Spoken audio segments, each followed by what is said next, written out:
Hello, all you beautiful people out there. Sorry I haven't been on for a while. I've been dealing with my anxiety. Um, it comes and goes. Uh, and this is just, I just can't do this when I'm anxious. So when I'm suffering one of my anxiety attacks, I just, it's too much. I can't do it. And I am sorry about that, but um,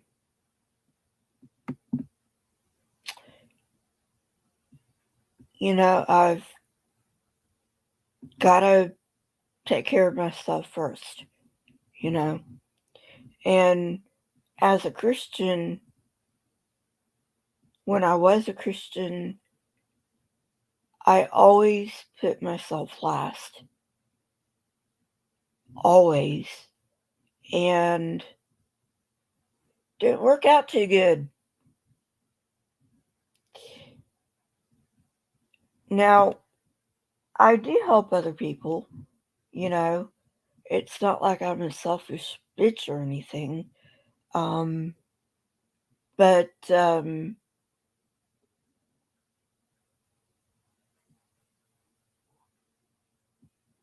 I do have to take care of myself before I can really do anything or take care of other people. So, yeah. So that's where I've been. And of course, you guys know um, that I've been working on anxiety. So, I finally made it today. Okay. Before we get into um, making fun of the interpretation of the Bible that I grew up with, no disrespect to the Jews at all. This is how my Christian churches interpreted the scriptures. So that's what I'm, you know, commenting on. Um, the other thing before we get started, um, I have restless legs, and I've had them for a while. Um, they don't always act up, but sometimes they do. Um, and it's been nonstop for about 3 weeks, which is another reason I haven't been online because with either my anxiety keeping me up at night or my restless legs keeping me up all night, I have to sleep when I can. So, my question is, does anybody else deal with restless leg syndrome? And if you do, what do you do about it? Please leave it in the comments. I love your comments. I read all of them. And anyway, so let's get on with today's activity, which is making fun of the Bible, the interpretation of the Bible that I grew up with.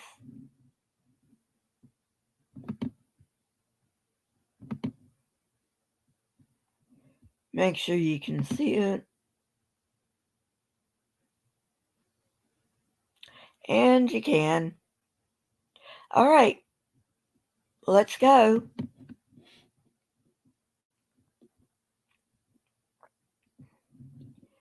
I will exalt you, Lord, for you lifted me out of the depths and do not let my enemies gloat over me. Lord my God, I called to you for help, and you heard me. Or you healed me. Sorry. You, Lord, brought me up from the realm of the dead. You spared me from going down to the pit.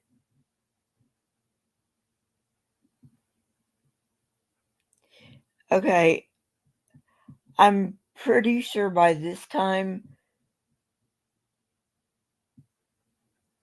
David had already had his affair with Bathsheba, and um, David's baby from Bathsheba died, which is, that's just messed up. That is so fucked up. That God would kill a baby because his daddy sinned. It doesn't make any sense. But anyway, um, and also remember, David was a fighting man. He was a man of war,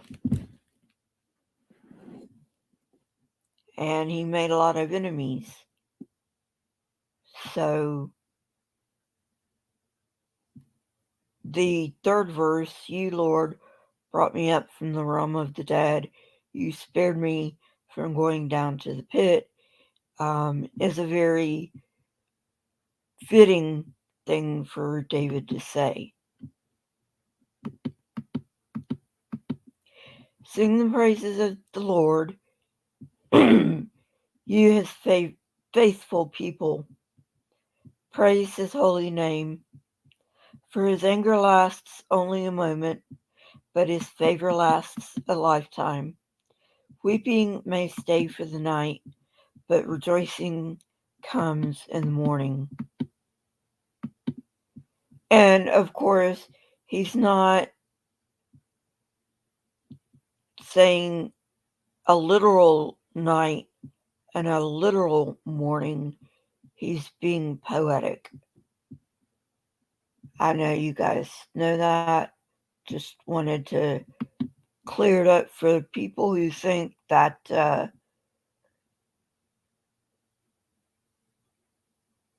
Bible should be taken literally when obviously it shouldn't be. But anyway.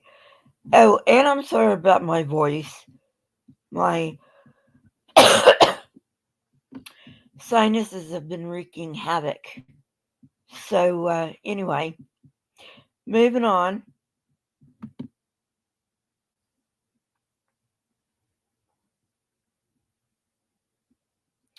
When I felt secure, I said, I will never be shaken. Lord, when you favored me, you made my royal mountain stand firm. His royal mountain. There's a footnote here. Let me see what it says. Mount Zion. Okay.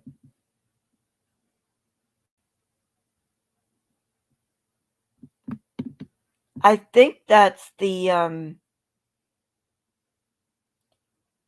I think that's David's citadel.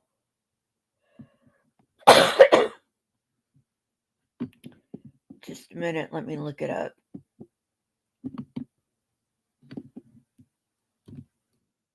But I believe what he's talking about there is David's citadel.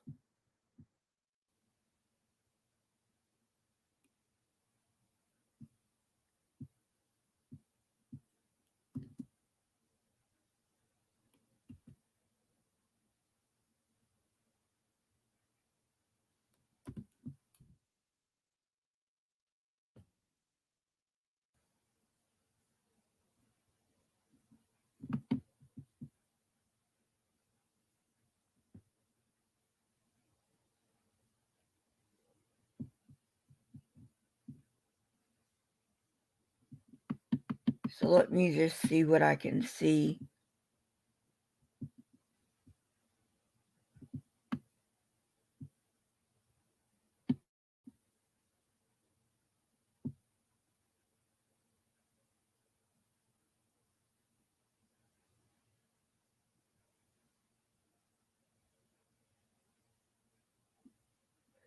In Jerusalem architecture, the citadel, also known as David's Citadel, with David's Tower beside the Jaffa Gate, which acquired its present form in the 16th century, was created over ruins from the Hasmonean and Herodian periods, integrating large parts of Crusader structures and some Mamluk additions.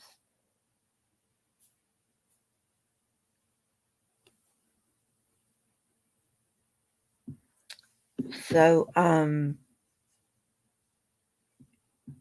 I I think that he's talking about the citadel there because citadels are generally um, built on mountains.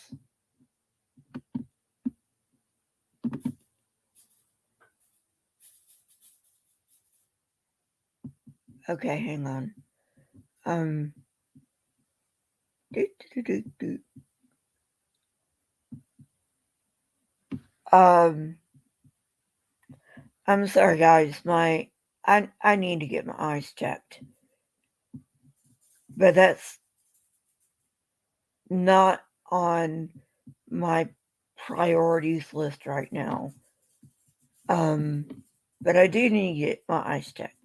All right. Yeah, I know. You didn't need to know that.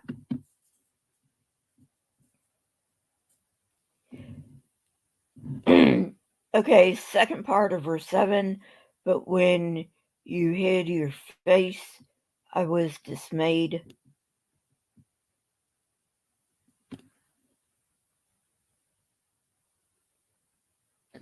I'm not so sure what face means in this context because remember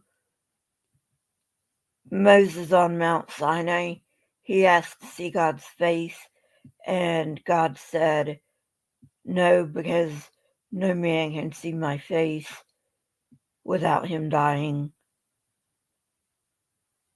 So he mooned to Moses instead, which is a little bit quirky because the Bible also says that God walked with Adam and Eve. So I don't know.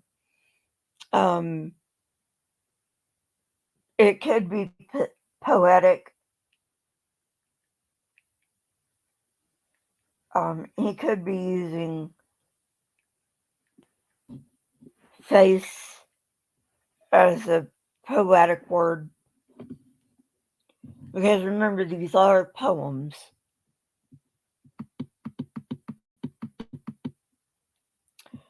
Verse 8, to you, Lord, I call, to the Lord I cried for mercy. What is gained if I am silenced? If I go down to the pit, will the dust praise you? Will it proclaim your faithfulness? Hear, Lord, and be merciful to me. Lord, be my help. You turned my wailing into dancing.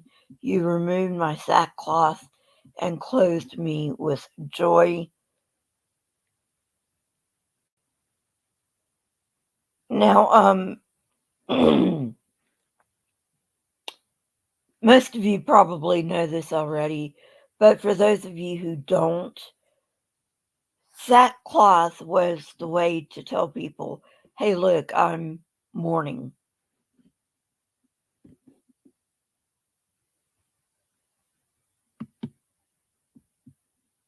Hmm,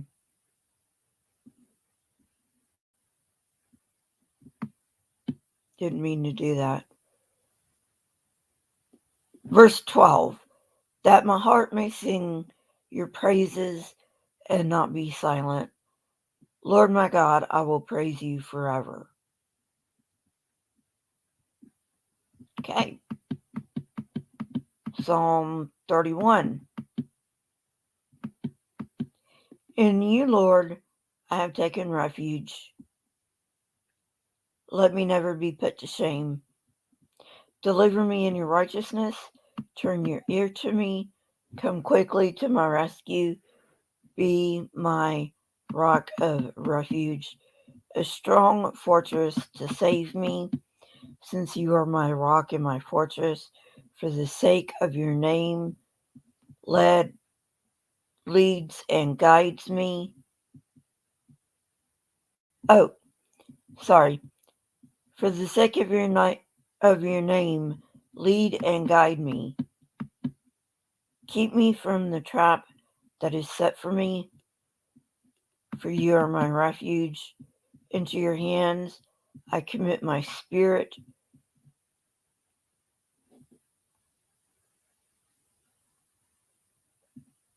That's exactly what Jesus said before he gave up the ghost, according to one or two of the Gospels. I can't remember right now.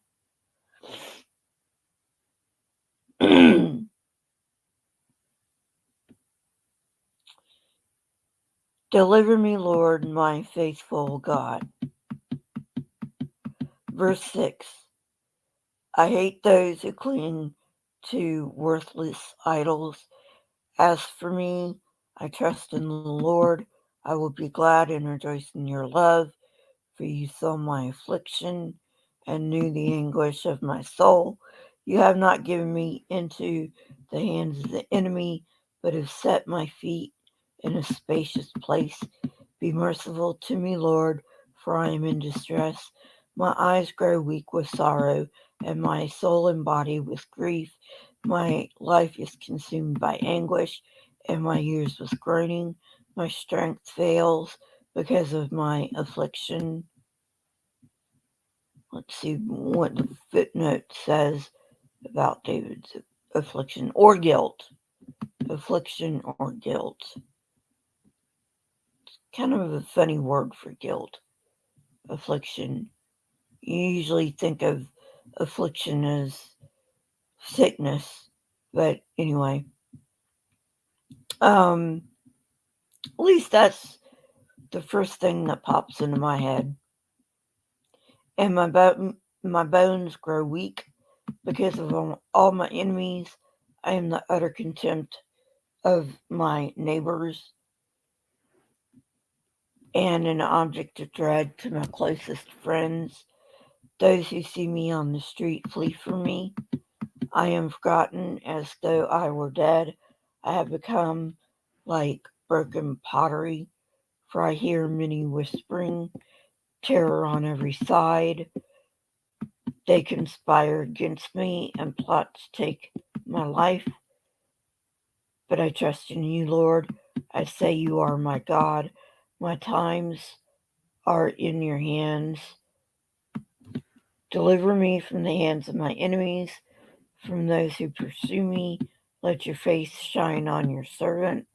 Save me in your unfailing love. Let me not be put to shame, Lord, for I have cried out to you. But let the wicked be put to shame and be silent in the realm of the dead. Let their lying lips be silent, for with pride and contempt they speak arrogantly against the righteous. How abundant are the good things that you have stored up for those who fear you, that you bestow in the sight of all on those who take refuge in you. In the shelter of your presence, you hide them from all human intrigues. You keep them safe in your dwelling from accusing tongues. Okay, just a minute, guys. I'll be right back.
Okay, I'm back.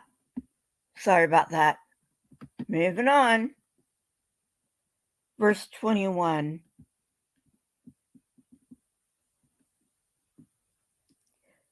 Praise be to the Lord, for you showed me the wonders of his love when I was in a city under siege. In my alarm I said, I am cut off from your sight, yet you heard my cry for mercy when I called to you for help. Yeah, and if you think this is repetitive, that's because it is. Love the Lord, all his faithful people. The Lord preserves those who are true to him, but the proud he pays back in full. Be strong and take heart, all you who hope in the Lord. Psalm 32. Blessed is the one whose transgressions are forgiven, whose sins are covered. Blessed is the one whose sin the Lord does not count against them, and in whose spirit is no deceit. When I kept silent, my bones wasted away through my groaning all day long.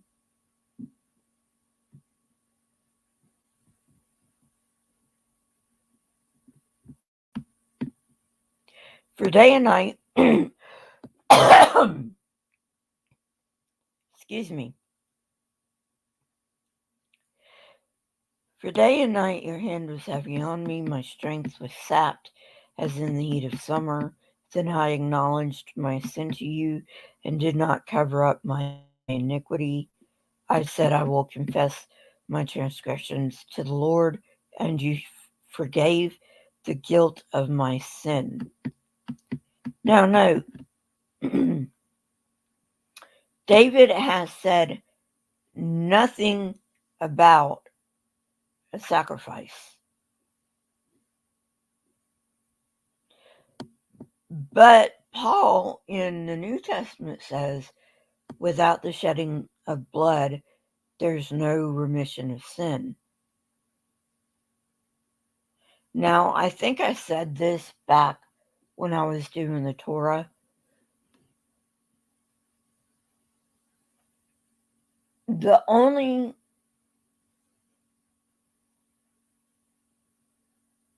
sin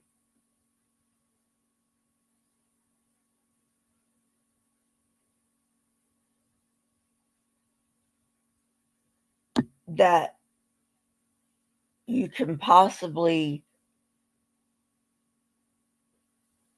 bring to the priest would be an unintentional sin. But if it's intentional, like David's, Bathsheba and Bathsheba's husband, I don't know, I forget his name. Um, that is what he's talking about here. And that was intentional. There is no sacrifice to be made for an intentional sin. You have to have a contrite heart, and that's all you have to have.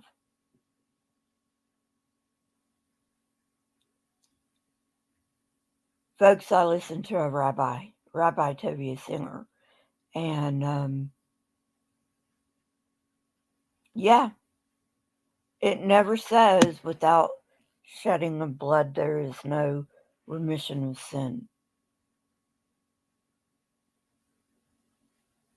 Not in Tanakh. All right. Verse 6. Therefore, let all the faithful pray to you while you may be found.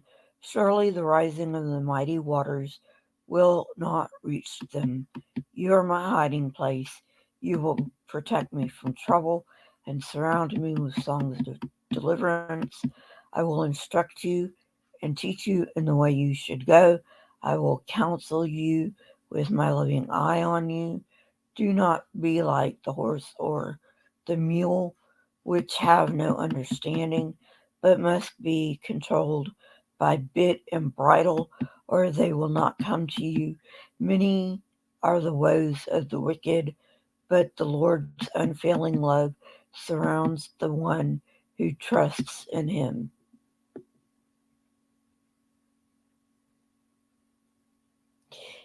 You don't even want to know what I have to say about that.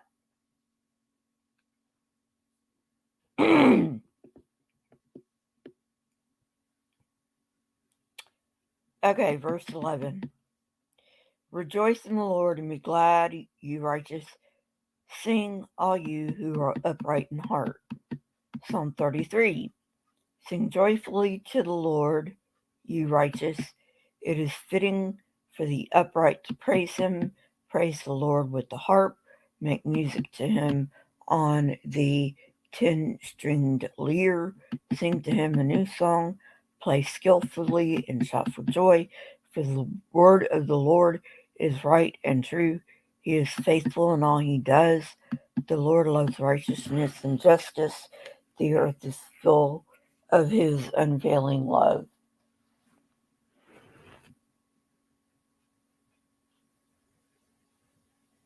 And again, you don't want to know what I have to say about that. Well, actually, you probably do.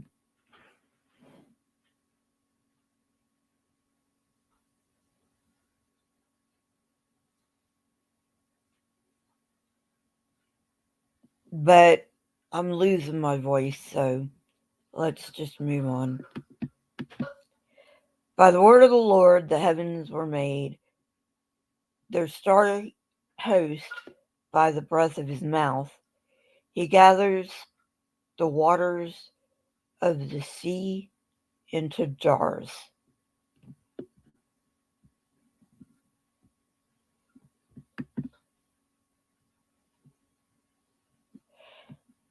I'm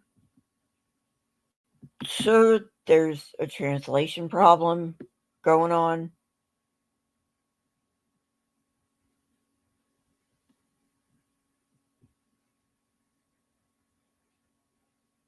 because gathering the seas into jars, that's got to be a translation issue. He puts the deep into storehouses. Let all the earth fear the Lord. Let all the people of the world revere him. Okay, so we've heard about fear a lot. And my question is, why are you going to fear something or someone you love? That's ludicrous.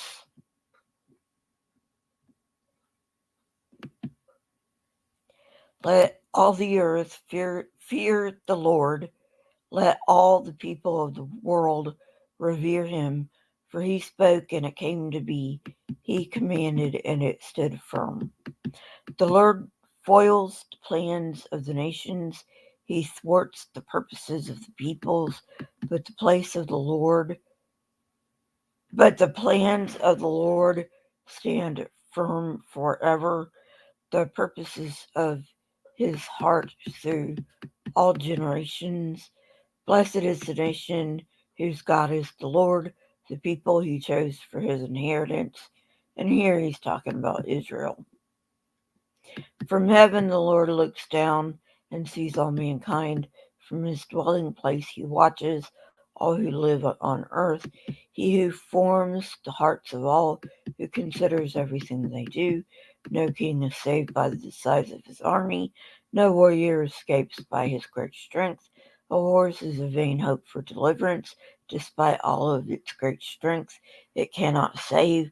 But the eyes of the Lord are on those who fear him, on those whose hope is in his unfailing love to deliver them from death and keep them alive in famine. Okay. Just a minute.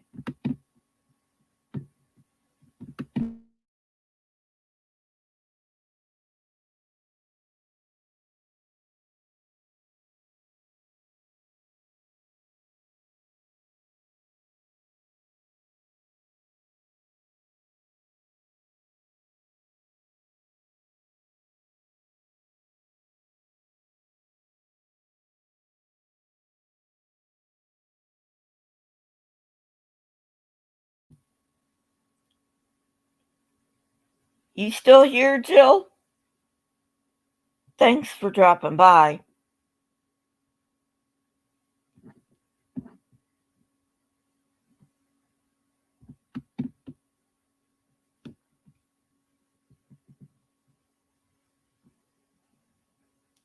Verse 20. We wait and hope for the Lord. He is our help and our shield. In him our hearts rejoice, for we trust in his holy name. May your unfailing love be with us, Lord, even as we put our hope in you. Psalm 34.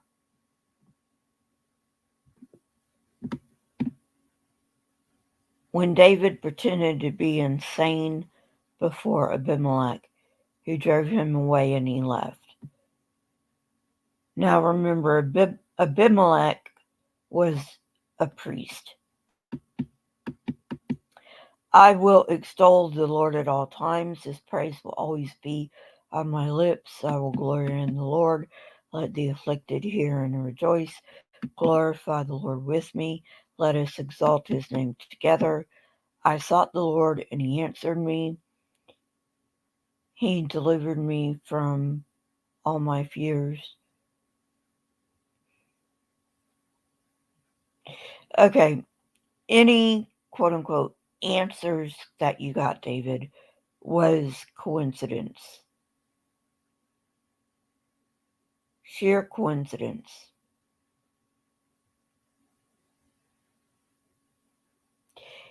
He delivered me from all my fears. No, David, that was you. You did that.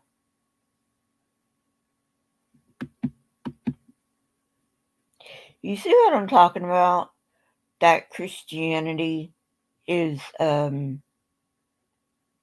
manipulative religion. If it's good, it's God, and if it's bad, it's human beings. It can't be both.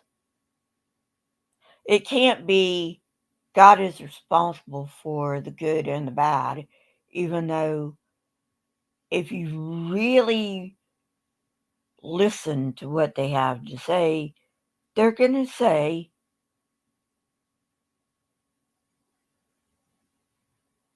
well, if you did not deserve whatever you're going through, then God is testing you. It's still bad, you know. At least the Jews are honest about it. The Jews will outright say, yeah, God is responsible for the good and the bad. All right, verse 5. At least the Orthodox Jews do. Those who look to him are radiant, their faces are never covered with shame. This poor man called.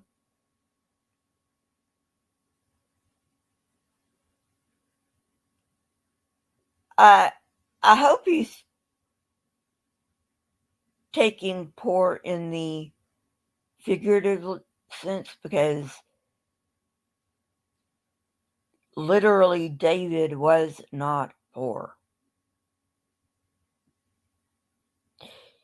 He saved him out of all his troubles. The angel of the Lord encamps around those who fear him, and he delivers them. Taste and see that the Lord is good. Blessed is the one who takes refuge in him. Fear the Lord, you his holy people, for those who fear him lack nothing. Very, very debatable, David. The lions may grow weak and hungry, No, maybe about it, David, they will grow weak and hungry. But those who seek the Lord lack no good thing. I beg to differ. Come, my children, listen to me. I will teach you the fear of the Lord. Whoever of you loves life and desires to see many good days, keep your tongue from evil and your lips from telling lies. Turn from evil and do good. Seek peace and pursue it.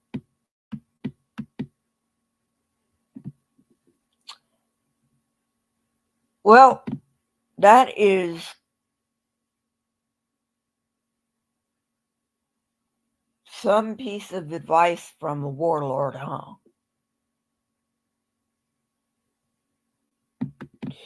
Moving on.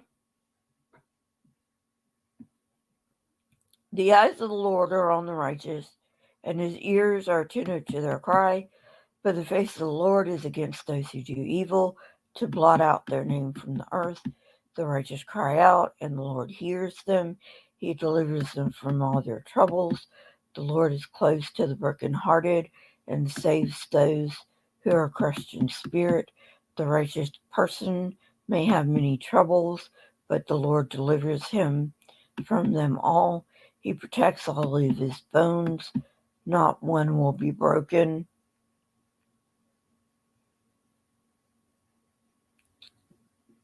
All right, let me read verse 20 again. He protects all his bones, not one of them will be broken. The Christian Bible says that when the Romans came to break Jesus' legs on the cross,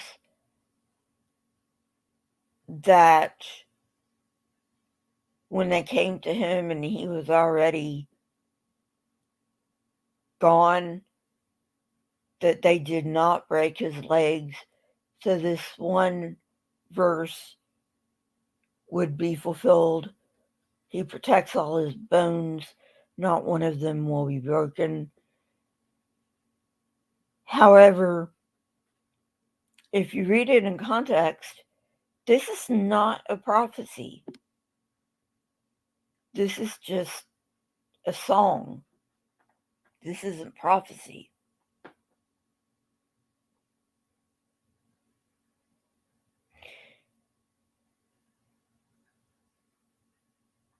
So, yeah, they do a lot of pushing and shoving to get the Tanakh to say whatever they want it to say. Anyway, moving on.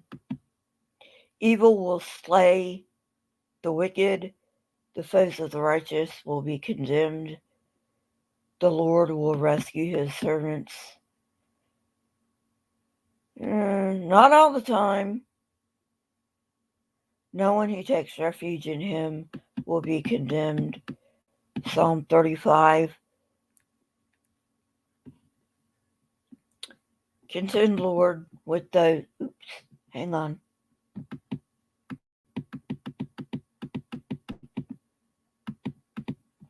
Contend, Lord, with those who contend with me. Fight against those who fight against me. Take up shield and armor. Arise and come to my aid. Brandish spear and javelin against those who pursue me. Say to me, I am your salvation. May those who seek my life be disgraced and put to shame.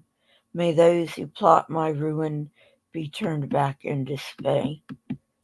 I think this is written, don't quote me on this, but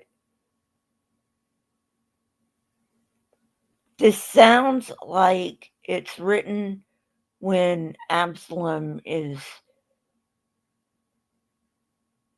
trying to take the throne away from David. and David's on the run. It sounds like this psalm was written while David was on the run. Now, I may be mistaken, but I'm just saying what it sounds like to me. All right, verse 5. May they be like chaff before the wind, with the angel of the Lord driving them away. May their path be dark and slippery, with the angel of the Lord pursuing them, since they hid their net from me without cause. Since they hid their net for me without cause. Does that mean you wouldn't be calling for retribution if they hid their net for you with cause? And without cause, dug a pit for me. Sorry about that. May ruin overtake them by surprise. May the net they hid entangle them. May they fall into the pit to their ruin. Then my soul will rejoice in the Lord and delight in his salvation. My whole being will exclaim, who is like you, Lord? You rescue the poor from those too strong from them, the poor and needy from those who rob them. Ruthless witnesses come forward. They question me on things I know nothing about. Sounds like a lot of rambling to me. They repay me evil for good and leave me like one bereaved. Yet when they were ill, I put on sackcloth and humbled myself with fasting. When my prayers returned to me unanswered, I went about mourning, as though for my friend or brother. I bowed my head in grief, as though weeping for my mother. But when I stumbled, they gathered in glee. Assailants gathered around me without my knowledge. They slandered me without ceasing. Like the ungodly, they maliciously mocked. They gnashed their teeth at me. How long, Lord, will you look on?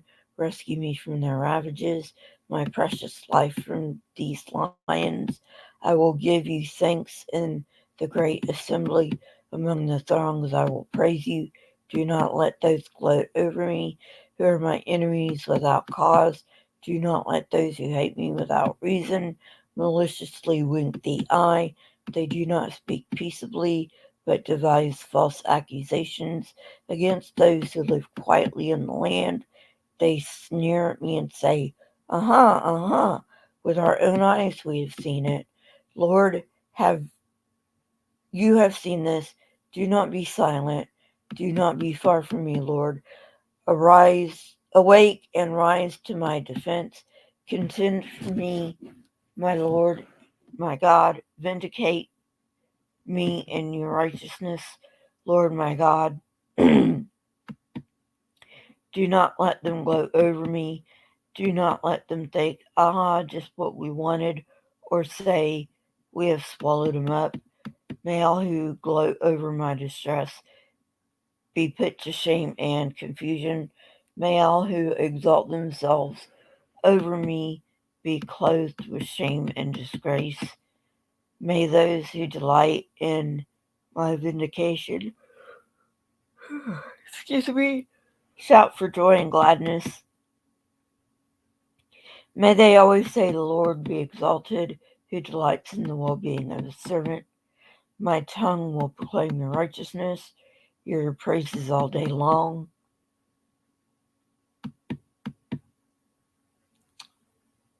Okay, moving on. Psalm 36. I have a message from God in my heart concerning the sinfulness of the wicked.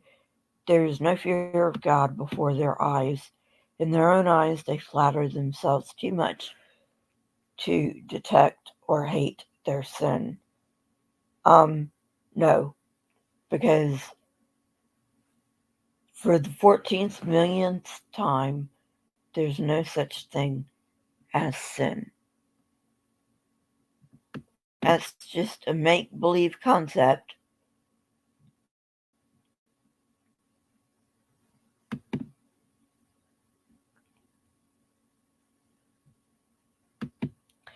The words in the mouth are wicked and deceitful.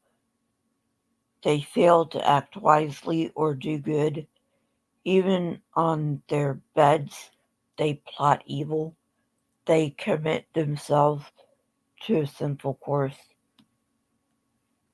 How can I commit myself to sinful course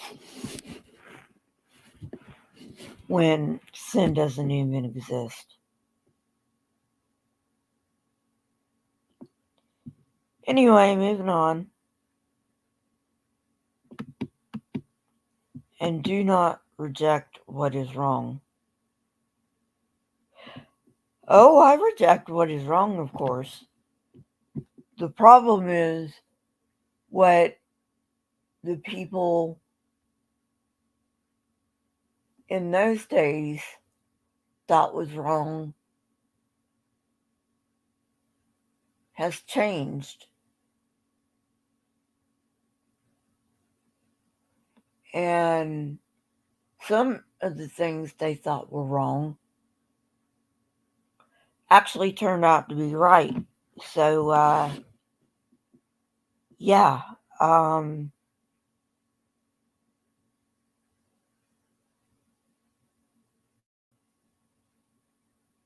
that's a very broad statement. Please define your words.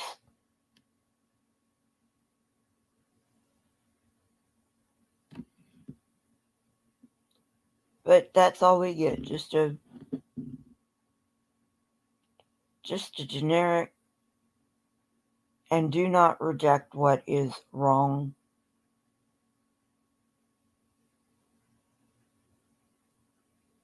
So, what is wrong?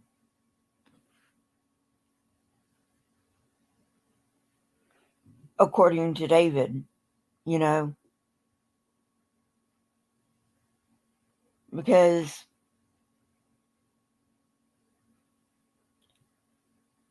like I said, what was wrong back then may or may not still be wrong today. And some of what was wrong back then is actually the right thing to do. All right.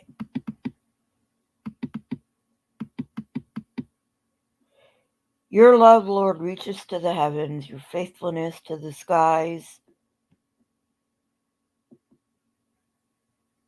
Your righteousness is like the highest mountains,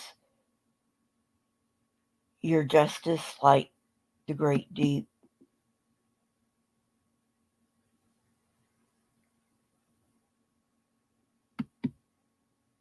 I think there's a translation issue there.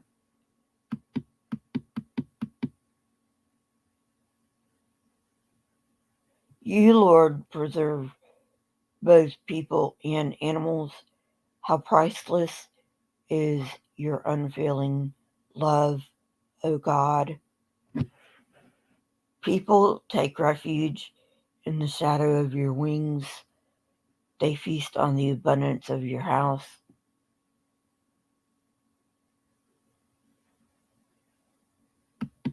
You give them drink from your river of delights, for with you is the fountain of life. In your light we see light. Bit tautological, but okay. Continue your love to those who know you,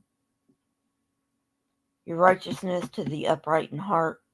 May the foot of the proud not come against me, nor the hand of the wicked drive me away. See how the evildoers lie fallen, thrown down. not able to rise.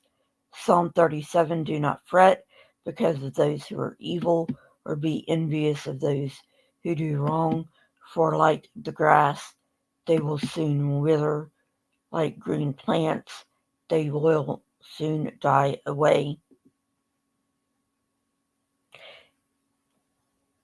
Got some news for you people. Everyone dies. Nobody gets out of life alive, okay? Hate to break it to you. Trust in the Lord and do good. You don't have to trust in the Lord to do good.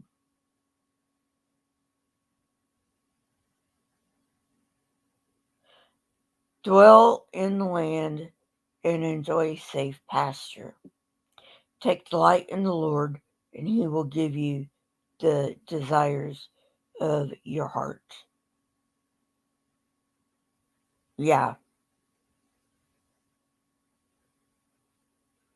At one time I thought so too. And no, people, that is not why I stopped being a Christian. Verse 5, commit your way to the Lord, not on your life. Trust in him, and he will do this. He will make your righteous reward shine like the dawn, your vindication like the noonday sun. Be still before the Lord and wait patiently for him. Do not fret when people succeed in their ways, when they carry out their wicked schemes. Refrain from anger and turn from wrath. Do not fret, it leads only to evil. For those who are evil will be destroyed, but those who hope in the Lord will inherit the land.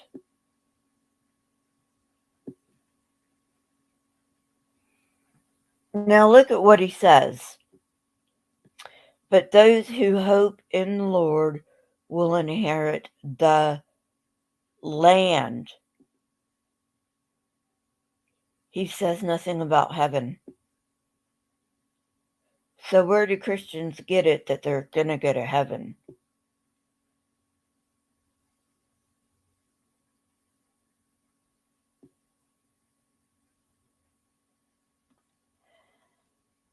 Moving on. Verse 10, a little while and the wicked will be no more.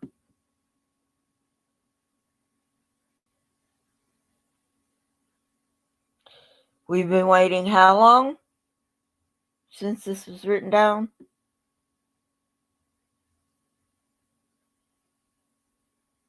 It's been more than a little while. Though you look for them, they will not be found, but the meek will inherit the land and enjoy peace and prosperity. The wicked plot against the righteous and gnash their teeth at them.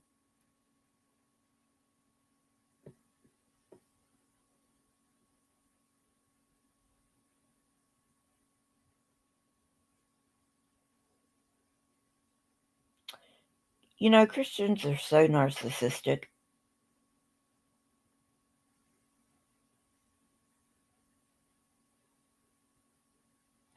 I suppose I would be among the quote unquote wicked because I'm an atheist.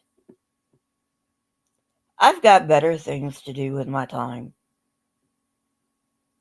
than to plot against narcissistic shitbags. I do.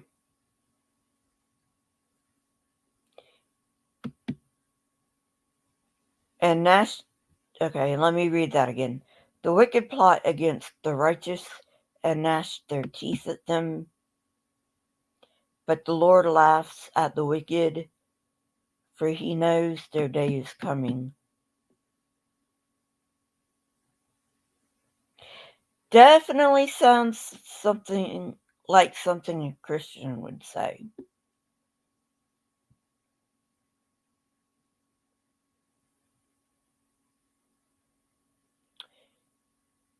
Christians are sick fucks.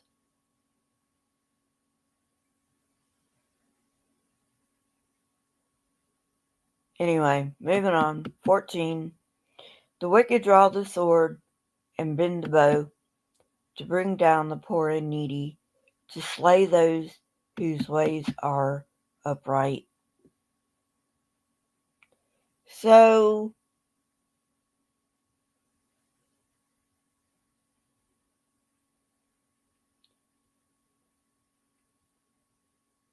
I'm sure this isn't how it was supposed to come out.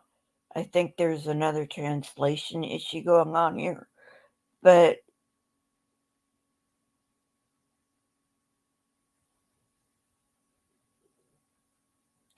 I don't think that David linked together the poor and needy and those whose ways are upright. Because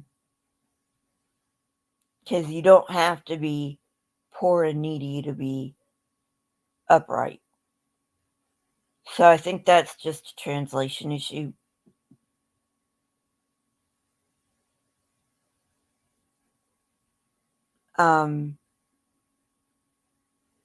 Or it could just be that I'm understanding it wrong.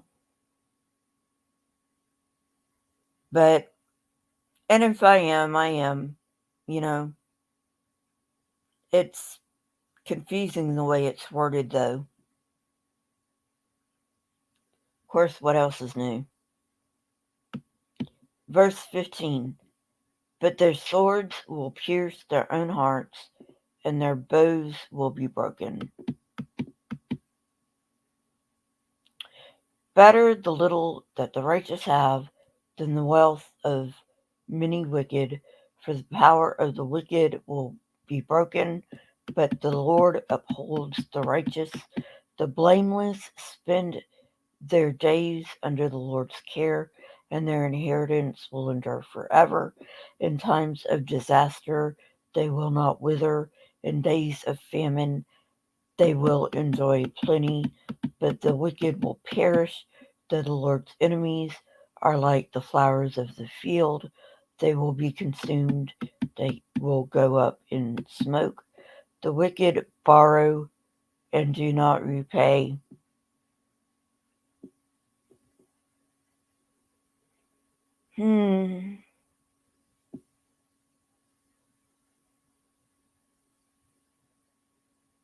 No comment on that one. But the righteous give generously.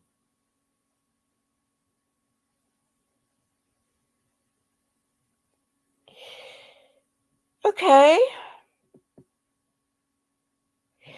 If the righteous gives generally, why does the wicked have to borrow? That's what I want to know.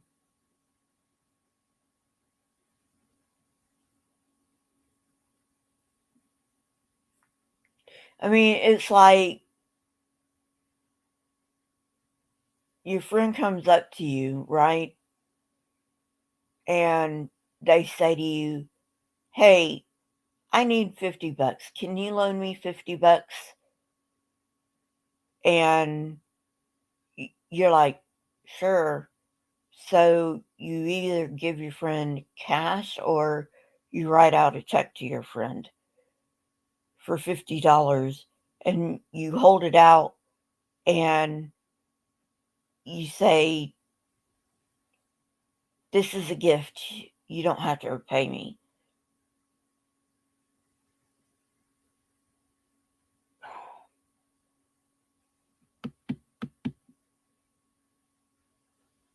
But then you come back like 2 weeks later and ask your friend for your money back after you already gifted it to them. Okay. 22. Those the Lord blesses will inherit the land, but those he curses will be destroyed. Again, inherit inherit the land. So why do Christians think they're going to heaven?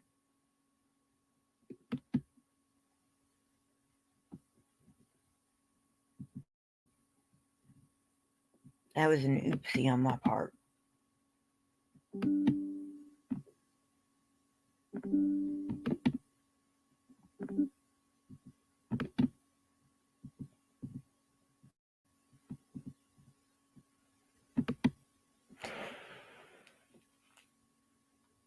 The Lord makes firm the steps of the one who delights in him. Though he may stumble, he will not fall, for the Lord upholds him with his hand.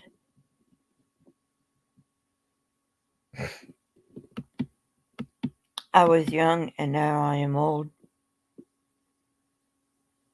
Yeah, David, that's how life progresses. You're young and then you get old. Yet I have never seen the righteous forsaken. Really?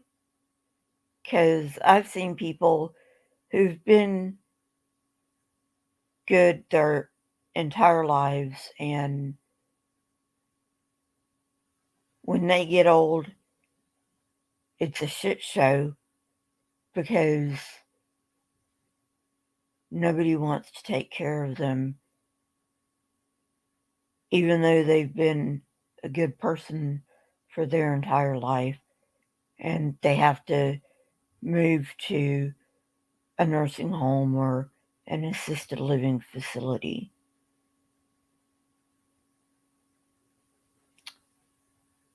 So, not so sure about that. Or their children begging bread.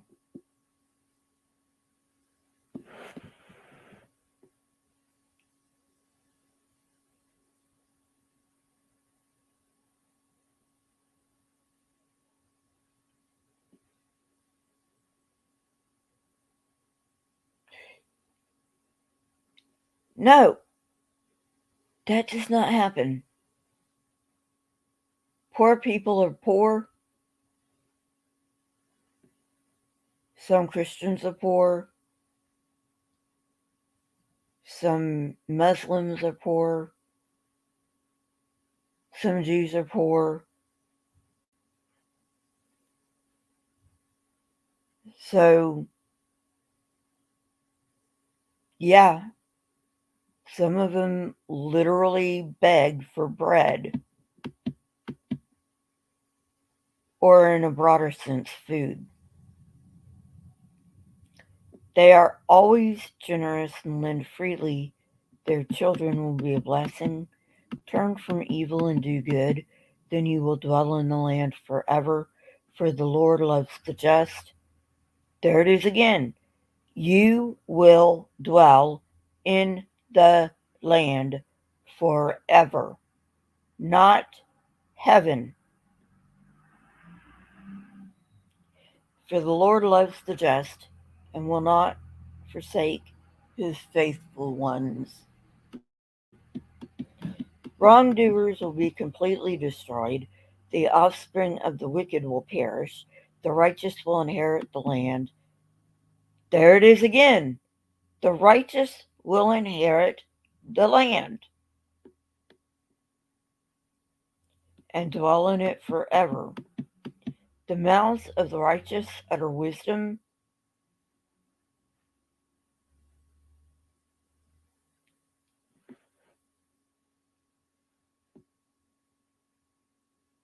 I have heard some really dumb stuff come out of the mouths of religious people. And it doesn't matter what religion they are either. Some of the dumbest things I've ever heard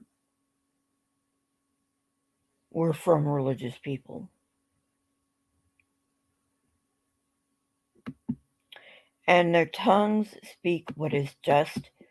The law of their God is in their hearts. Their feet do not slip.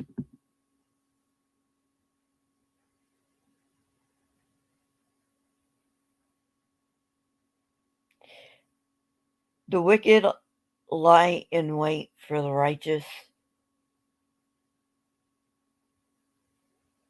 Well, I guess he's talking about wicked as in people who don't go to church or do this, that, and the other.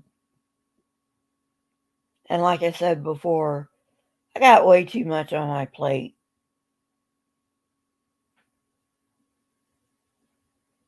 to lie in wait for anybody.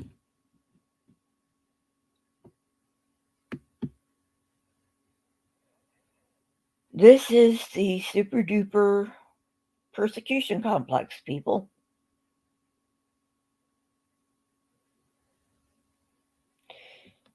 Intent on putting them to death.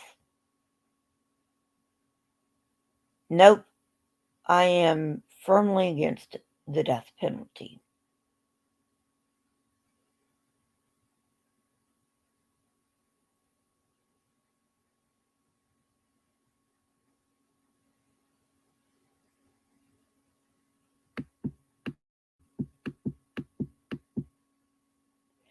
But the Lord will not leave them in the power of the wicked or let them be condemned when brought to trial.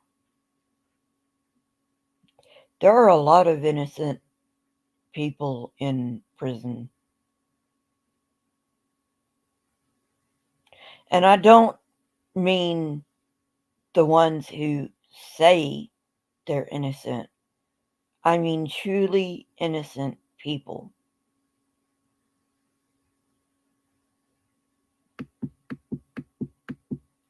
Hope in the Lord and keep his way. He will exalt you. Here it is again. To inherit the land, not heaven. When the wicked are destroyed, you will see it. I have seen a wicked and ruthless man. Yeah, David, I'm not surprised. We all have seen at least one wicked and ruthless man. Not going to say his name. Flourishing like a luxuriant native tree. Well, he was until everything caught up with him. But he soon passed away and was no more. Well, that hasn't happened yet. Though I looked for him, he could not be found. Consider the blameless, observe the upright. A future awaits those who seek peace. But all sinners will be destroyed. There will be no future for the wicked.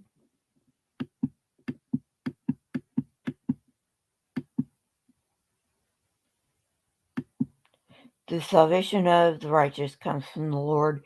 He is their stronghold in time of trouble. The Lord helps them and delivers them. He delivers them from the wicked and saves them because they take refuge in him. Psalm 38. Lord, do not rebuke me in your anger or discipline me in your wrath. Your arrows have pierced me and your hand has come down on me. Because of your wrath, there is no health in my body. There is no soundness in my bones because of my sin.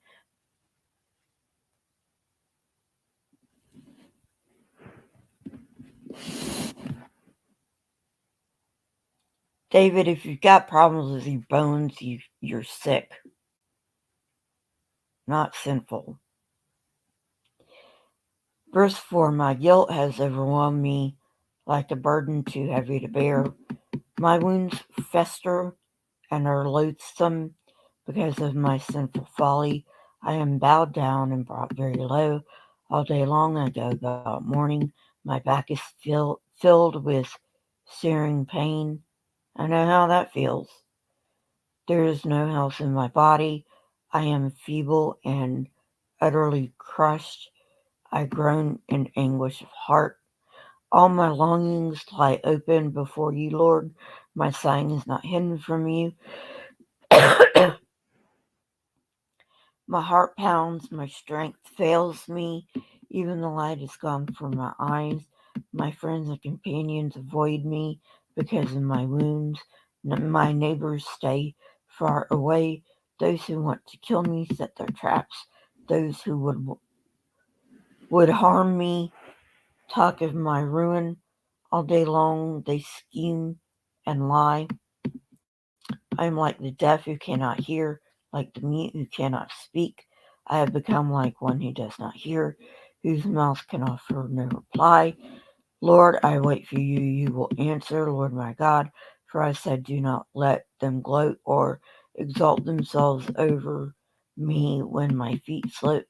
For I am about to fall, and my pain is ever with me. I confess my iniquity. I am troubled by my sin. Many have become enemies without cause. Those who hate me without reason are numerous. Those who repay my good with evil lodge accusations against me, though I seek only to do what is good. Lord, do not forsake me. Do not be far from me, my God. Come quickly to help me, my Lord and my Savior. Psalm 39, I said, I will watch my ways and keep my tongue from sin. I will put a muzzle on my mouth while in the presence of the wicked, so I remain utterly silent, not even saying anything good, but my anguish increased. My heart grew hot within me. While I meditated, the fire burned. Then I spoke with my tongue. Show me, Lord, my life's end and the number of my days. Let me know how fleeting my life is. You have made my days a mere handbreadth. The span of my years is as nothing before you. Every one is but a breath, even those who seem secure. Surely everyone goes around like mere phantoms. In vain they rush. Hang on. In vain they rush about, heaping up wealth without knowing whose it will finally be. But now, Lord, what do I look for? My hope is in you. Save me from all my transgressions. Do not make me in the scorn of fools. I was silent, I would not open my mouth, for you are the one who has done this. Remove your scourge from me. I am overcome by the blow of your hand.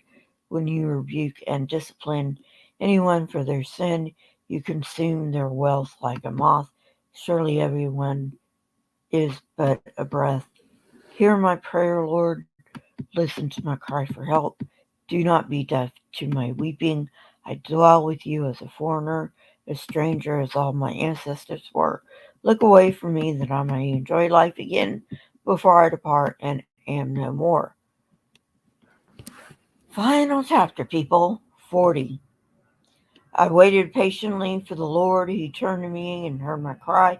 He lifted me out of the slimy pit, out of the mud. Many will see and fear the Lord and put their trust in him.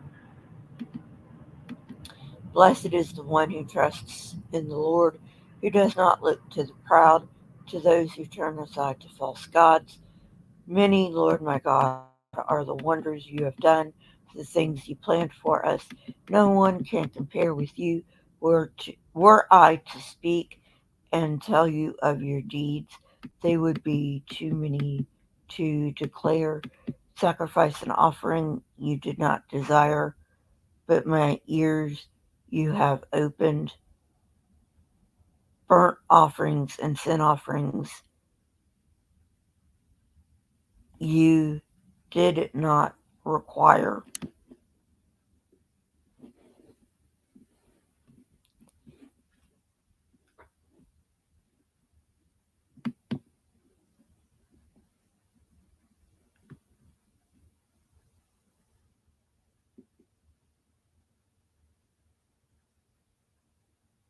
And some in in Christ in Christianity, some translations have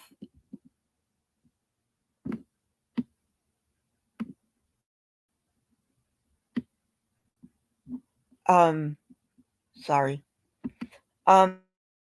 Some translations have translated, but my ears you have opened as a body you have prepared for me. But my ears you have opened is the correct translation.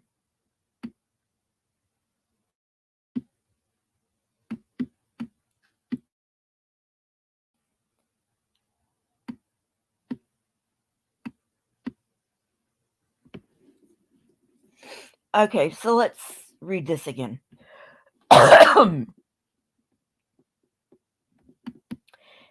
Sacrifice and offering you did not desire. Okay, Christians. So if God does not desire sacrifice or offering, what was the point of Jesus coming and dying? Burnt offerings and sin offerings you did not require. Same question. Then I said, here am I have come. It is written about me in this scroll. I desire to do your will, my God. Your law is within my heart. I proclaim your saving acts in the great assembly. I do not seal my lips, Lord, as you know. I do not hide your righteousness in my heart. I speak of your faithfulness and your saving help. I do not conceal your love and faithfulness from the great assembly. Do not withhold your mercy from me, Lord. May your love and faithfulness always protect me, for troubles without number surround me. My sins have overtaken me, and I cannot see. They are more than the hairs of my head, and my heart fails within me. Be pleased to save me, Lord. Come quickly, Lord, to help me. May all who want to take my life be put to shame and confusion. Many may all who desire my ruin be turned back in disgrace. May those who say to me, aha, aha, be appalled at their own shame. But may all who seek you rejoice and be glad in you. May those who long for your saving help always say, the Lord is great, but as for me, I am poor and needy. No, you aren't, David. You are my help and my deliverer. You are my God, do not delay.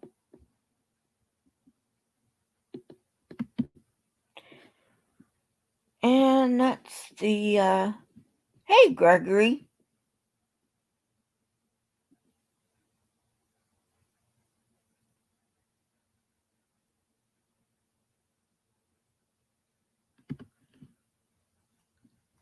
Thank you.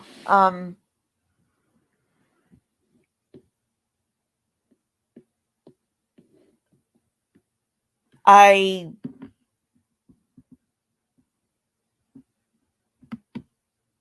I'm dealing with both anxiety and restless legs, and my restless legs keep me up, so I have to sleep when I can. And I do not come on when my anxiety is up. So, you know, um, unfortunately, And yes, I am going to see the doctor about my restless legs, see what he can do.